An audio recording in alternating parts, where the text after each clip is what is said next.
मेरी जो पहली इंटरनेशनल बेस्ट फ्रेंड थी वो चाइनीज थी। ठीक है, गर्लफ्रेंड कह सकते हैं? नहीं, मैरिड थी। आपने कभी किसी फॉरेनर को डेट करा है? हाँ, कौन सी कंट्री? सबको पता है, मेरे ऑडियंस को पता है। हमें नहीं पता कौन सी कंट्री की थी वो। रशिया। अच्छा, तभी रशिया अब 10 बार जा चुके हो। जा तो मैं चाइना में 10 बार चुका हूँ। वहां पे तो आपका बिजनेस था ना। वहाँ पे तो बेस्ट फ्रेंड थी ना। हाँ, लेकिन उससे मिलने के लिए मैं एक्स्ट्रा रशिया गया हूँ। बट उससे मुझे फायदा क्या हुआ ना, जो शायद नॉर्मल ट्रैवलर को नहीं हो पाता, कि हम एक दूसरे घर आते थे। वो इंडिया आती थी, रुड़की मेरे घर आई है कई बार। इंडिया हम लोग ऑल इंडिया बाइक टूर किया है भाई। अच्छा, रशिया में पहले तो उसे मनाना मुश्किल हो गया कि बाइक तो चलती नहीं। मैं कहा तू बैठ, देखा जाएगा जो होगा। तो मैं रशिया जब गया, उसके घर जा रहे हैं अंकल आंटी, उनके घर, उनके लोकल घर में देख रहे हैं फेस्टिवल्स कैसे मनाए जाते हैं, कैसे खाते हैं, कैसे रहते हैं। वो उसके पापा एक बार ले गए, जमी हुई झील थी, उसमें छेद कर रहे हैं बैठ के। कांटा डाल के मछली पकड़ रहे हैं -35 में। अरे बाप रे। तो ये सब कहाँ करने को मिलेगा नॉर्मली। आप लोग मिले कहाँ थे? हम लोग मिले थे काउच सर्फिंग पे। अच्छा, बहुत रैंडम था, मतलब मैं कहता हूँ कि वो मेरे लिए भगवान बन के आई थी ऑनेस्टली। कोई मेरी काउच सर्फिंग एक्सेप्ट नहीं कर रहा था। देखो, रशिया में थोड़े से लोग, रेसिस्ट नहीं कहूँगा, ब्राउन को पसंद नहीं करते ऑनेस्टली बताऊँ तो। रीजन? वाइट सुपीरियरिटी अच्छा, है। जो वाइट है वो पर कलर वाली है, कलर एग्जैक्ट। दोस्तों, उम्मीद है आपको इस पॉडकास्ट में मजा आ रहा होगा। और बातों को आगे बढ़ाने से पहले मैं आपसे थोड़ी सी बात करना चाहूँगा।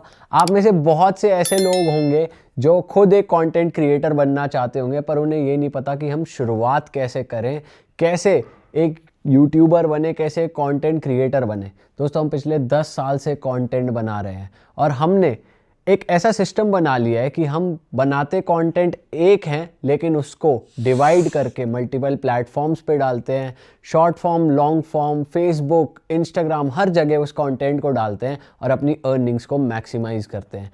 तो हमने एक वर्कशॉप बनाई है अपने पिछले 10 साल के एक्सपीरियंस को समराइज करके, जिससे आप ये सीख पाओगे कि आप स्मार्टली ऐसा कंटेंट कैसे प्रोड्यूस कर पाओ जो आप मल्टीपल प्लेटफॉर्म्स पे डाल पाओ और बिना ब्रांड पे डिपेंड हुए अपने लिए एक स्टेबल इनकम जनरेट कर पाओ। अगर आप कंटेंट क्रिएशन में इंटरेस्टेड हो तो हमारी वेबसाइट realhit.in पे जाइए और उस वर्कशॉप को ज्वाइन करिए। मिलते हैं आपसे वर्कशॉप में। फिलहाल इस पॉडकास्ट को आगे बढ़ाते हैं। तो मैं सेंट पीटर्स गया, वीकेंड पढ़ रहा था, कोई एक्सेप्ट नहीं करे। अब सैंक्शन लग रहा था, आप ऑनलाइन होटल हॉस्टल बुक नहीं कर सकते। अच्छा, तो मिली विक्टोरिया। मैंने उसको बोला कि भाई मुझे पता है तू मुझे होस्ट नहीं करेगी। मैंने पहले लिख दिया, पहली लाइन, मुझे हॉस्टल दिलवा दे, पैसा कैश दे दूंगा, मेरी हेल्प कर दे।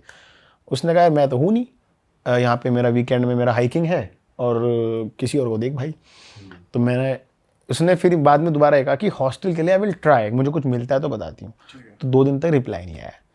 अब मैंने कर्टिसी में रिप्लाई किया, सब ठीक जैसे हम लिखते हैं, मतलब सेल्फिश ना लगे कि भाई क्या रहा होटल का। मैं कहा आर यू फाइन, रिप्लाई नहीं आया। उसने कहा ओह सॉरी, हॉस्टल तो नहीं मिला, लेकिन एक काम हम कर सकते हैं, मेरी हाइकिंग ट्रिप होगी कैंसिल क्योंकि बारिश हो गई, तो मैं एक दिन के लिए तेरे को होस्ट कर दूंगी, खुद जा भटक ढूंढ सामान उठा निकल। ठीक है, एक दिन के लिए I will give you the space. मतलब honestly it was very nice. तो जब मैं पहले दिन उसके घर गया, वो कैमरे की क्लिप पड़ी है मेरे पास, क्योंकि मैं एक छाती पे लगा के हमेशा ऑन रखता हूँ कि कुछ एक लाइफ रिकॉर्ड रहे अपनी। तो उसने जब एक दिन में रुका, उसने कहा यार इट्स फाइन, लाइक तुम्हारा बिहेवियर ठीक है, मुझे परेशान नहीं कर रहा है, ठीक है, रह ले भाई 3-4 दिन जितना रहना है। एक अब I can host you, trust आ गया। तो ऐसे मिले थे। उसके बाद यार हम 6 कंट्री साथ घूमे। हम Sri Lanka, Kazakhstan, China, Indonesia, Malaysia, India बहुत घूमे हम। अच्छा, अब बीटेड कर रहे हो आप लोग? नहीं अब खत्म है। अच्छा, कितने साल चला आपका, अगर आप बता सकते? हमने यार 2023 में हम मिले थे, हाँ, और 25 में हमने एंड किया था। तो लगभग 1.25-2 साल। And it was really good time. मतलब भाई कैसा रहता है एक फॉरेनर को डेट करना, मतलब अगर कंपेयर किया जाए यार Indian person to person depend करता है। जैसे उस हमारे बीच में क्या था ना, हमारे बीच में इनसिक्योरिटी इश्यूज नहीं थे। पार्टी मारो ना 6 बजे तक, कर ले भाई, बट काम भी करना है। ठीक है, और इनसिक्योरिटी इश्यूज हमको नहीं आए। और ओपन माइंडेडनेस का बहुत फ़र्क पड़ता है कि आप ओपन माइंडेड हो। आप मतलब मैं सबको नहीं कहूँगा, लेकिन हमारे बीच में चीची कम थी। तो ये चे टाइम खराब होता है ना, ये बढ़िया चीज़ रही। बट फिर ब्रेकअप हुआ क्यों, अगर वो भी शेयर कर सकते हो ये तो? पर्सनल है। तो ये है कि लेकिन मेरा एक्सपीरियंस ओवरऑल अच्छा रहा कंपैरेटिवली, कि एक हेल्दी जिसको बोलते हैं कि हम ट्रैवल कर रहे हैं साथ में, मैनेज कर रहे हैं साथ में, ढूंढ रहे हैं। हमने हिचैकिंग किया साथ में, भाई। बट कोई ऐसी चीज जो इंडियन लड़कियों को अडेप्ट करनी चाहिए, आपको ऐसी लगी हो क्वालिटी की भाई इनमें ये बढ़िया क्वालिटी है? मुझे ऐसा लगता है कि इंडियन लड़कियों को थोड़ा एडवेंचरस होना चाहिए, और बेसिक स्किल्स को ना ऐसा वो नहीं देखना चाहिए कि ये तो औरत ही क्यों करे। मुझे ये अच्छा लगा कि बाहर के लोग ना, आदमी चाहे औरत हो, खाना बनाना सबको आता है, बेसिक घर साफ करना, बर्तन धोना, आदमी औरत सबको आता है, बेसिक चीज़ें, स्कूटर चलाना, गाड़ी चलाना, स्विमिंग करना। तो हम लोग को ना हर चीज़ सीखनी चाहिए एज अ पर्सन, कि हमें बेसिक स्किल्स आनी चाहिए लाइफ की अपनी, चाहे वो कुछ भी हो, और खुद काम खुद का करना चाहिए, ये सबसे इम्पोर्टेंट है भाई। और क्या, रशिया जैसे आप 9 बार गए और हम ऑफ कैमरा बात कर रहे थे कि रशिया में भी अलग अलग लैंग्वेजेस हैं, अलग अलग तरीके के लोग हैं, अपीयरेंस सबकी अलग अलग है। तो रशिया की थोड़ी बात करते हैं, वहाँ क्या आपको बहुत सबसे स्ट्रेंज या सबसे यूनिक चीज़ लगी हो कि भाई ये तो एक्सपेक्ट नहीं करा? चलो मैं आपको बताता हूँ, रशिया सुन के आपके मन में क्या आता है? सीरियसली बताना, एक एक करके तीनों फटाफट। भाई ठंडा मौसम की बहुत ठंड है उधर। सच्चाई बताओ। सच्चाई बता रहा हूँ, नहीं वो वाली चीज जो आप कह रहे हैं वो तो एक है ही, चलो प्रीकंसीव नोशन है कि रशियंस को लेकर जो बना हुआ है। नहीं, वो नहीं, हटा इन दो, जनरल but वैसे- अगर मैं बताऊँ रशिया कंट्री, ऐसा क्या आता है? ठंडा, बर्फ बर्फ, बर्फ ही बर्फ, वोडका, अलग अलग बोलना। थोड़े रूड लोग आते हैं दिमाग सुंदर में। लड़कियां, सुंदर लड़कियां, जैसे हमने जो इंटरनेशनली रशियंस कभी मिले हैं ना, तो बहुत ही स्ट्रेट फेस और माफिया, रशियन माफिया, थोड़े रूड और टफ गाइज। देख के लगता है कि हाँ आसानी से बात नहीं होगी भाई इनसे। बिल्कुल। एज अ ट्रैवलर मेरे मन में आता है मॉस्को। ठीक है, लड़ाई चल रही है, ये लोग बहुत स्ट्रांग हैं, डेवलप्ड नहीं है, ये इसका आइडिया लग नहीं पाता रशिया के बारे में सोच के। यूएसएसआर बहुत बड़ा था, बस इतना ही, और रशिया मतलब मॉस्को, यही सबको लगता है। रशिया इतना बड़ा है और इतने सारे रिपब्लिक हैं, हर रिपब्लिक की भाषा, खाना, रहन सहन, शक्ल अलग है भाई। मैं अभी रिसेंटली ईस्टर्न रशिया एक्सप्लोर करके आया, और इसको साइबेरिया बोलते हैं। साइबेरिया बहुत बड़ा इलाका है, उसके अंदर रिपब्लिक है। मैं जब घुसा, मैं कह रहा हूँ ये तो बुद्धिस्ट और शमान है।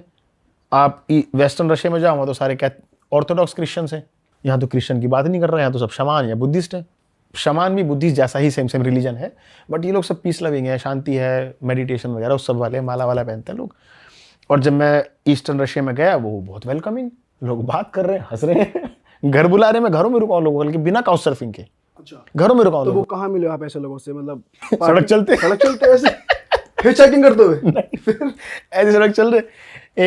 मेरे एक लड़की से मिला था, बुरियात थी वो, मतलब वहाँ का रिपब्लिक है बुरियात, उलान उदे सिटी है।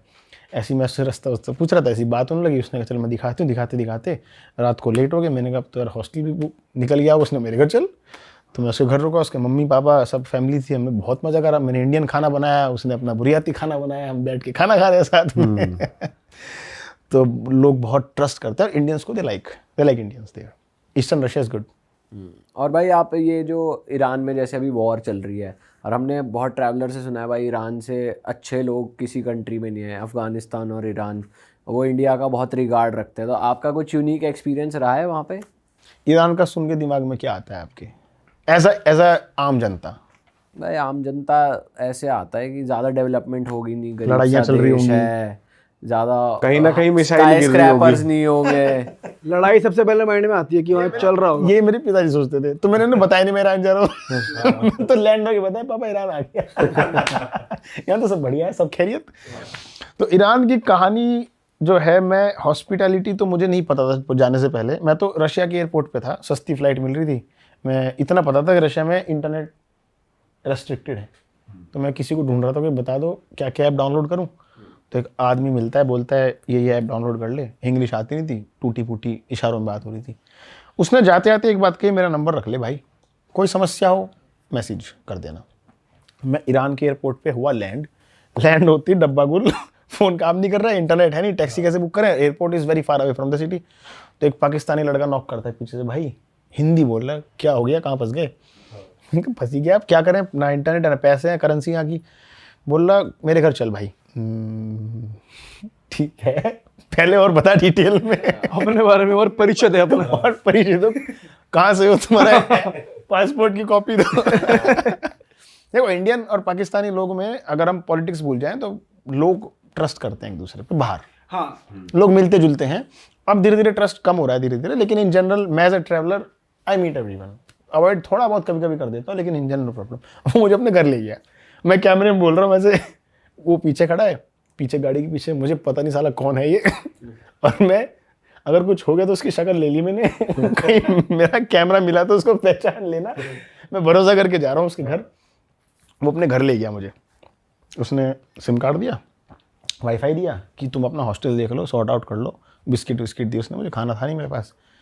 और ऐसे करके वो अपने घर में मुझे बंदूक दिखाता है इतनी बड़ी मैंने कहा ये क्या चक्कर है क्या क्या बात है ये बंदूक दिखा रहा है। कह रहा है ये बस मेरी सेफ्टी के लिए है। मैं कहा भाई ये मुझे डर रहा है या तुझे डरना चाहिए? मुझे डरना चाहिए मैंने ये बता। तो इतने में वो ईरानियन आदमी था ना, उसका फोन आता है, भाई where are you, what happen, translate करके लिखा। मैंने कहा मैं तो एक पाकिस्तानी के घर में हूँ बोल रहा बंदूक दिखा रहा है, वहां क्यों गया तू? बोला क्या मतलब? बोला we don't trust Pakistani people, तुरंत निकल जा वहां से। मैंने कहा he is a nice guy. बोला तुरंत निकल। मैंने कहा he is a nice guy. बोला अच्छा ठीक है मुझे अपनी लोकेशन भेज दे। 10 मिनट बाद अपना स्कूटर लेके नीचे खड़ा है, पी पी पी जल्दी चल कहीं जाना है हमको कैमरे में रिकॉर्ड है मेरे। मैं कैम बैग लेके आया, बोला रात को कहाँ रुकना है मैं कहा हॉस्टल छोड़ दे कहीं भी। कह रहा है हॉस्टल, तुम हॉस्टल रुकोगे? हमारे देश में आके हॉस्टल रुकोगे? मैं कहा ट्रैवलर तो ऐसे घूमते नहीं, होटल रुकोगे। मैं कहा मेरे पास 3-4 हज़ार रुपये पर डे के नहीं है। बोल रहा बात तो करके देखते हैं, क्या पता डिस्काउंट मिल जाए। वो आदमी चालाक, वो मुझे अपने घर ले जाना चाह रहा था पर नॉट डायरेक्टली, उसे शर्म आ रही थी। बोला मेरे घर सामान रखते हैं पहले। उसके घर के सामान रखा, उनकी वाइफ थी, चाय वाय पी हमने। बोलते हैं हॉस्टल ढूंढते हैं। हॉस्टल लेके ही नहीं गया मुझे, वो कह रहा है पहले तुम्हें मैं लोकल खाना खिलाऊंगा। लोकल वो माजून मिलता है वहाँ पे, 2-3 चीज़ें खिलाई। बढ़िया चीज है। अरे भाई तगड़ी चीज़ है भाई वो। उसमें वो लस्सी सी है कुछ, उसमें सारे फ्रूट्स, ड्राई फ्रूट को पाउडर मैश करके वो एक वो बनता है दूध टाइप का, बड़ा टेस्टी बनता है वो। फिर बोलता है अब मेरी मम्मी बुला रही, घर में सबका खाना लगा हुआ है। और हम उनके घर गए भाई, कम से कम 40-30-40 लोग, पूरी फैमिली, मिला ही नहीं। और वहाँ ज़मीन पे खाना बिछा दिया पूरा, और बैठ के खा रहे हैं और शोले के गाने लगा रखे अरे वाह, आपने ये वीडियो यहाँ तक देख ली भाई, तुमने हमारी मेहनत सफल कर दिया। तुम ही लोग हो असली रियल हिट। और अगर आपको बहुत मजा आ रहा है ऐसी क्लिप्स में, ऐसी वीडियोस में, तो फटाफट जाइए प्लेलिस्ट पे, बिंज वॉच कीजिए, सारी वीडियोस देख डालो और मौज काटो। That is it. हम मिलेंगे नए पॉडकास्ट में, नई क्लिप में। Till then bye bye, see you, take care, do subscribe.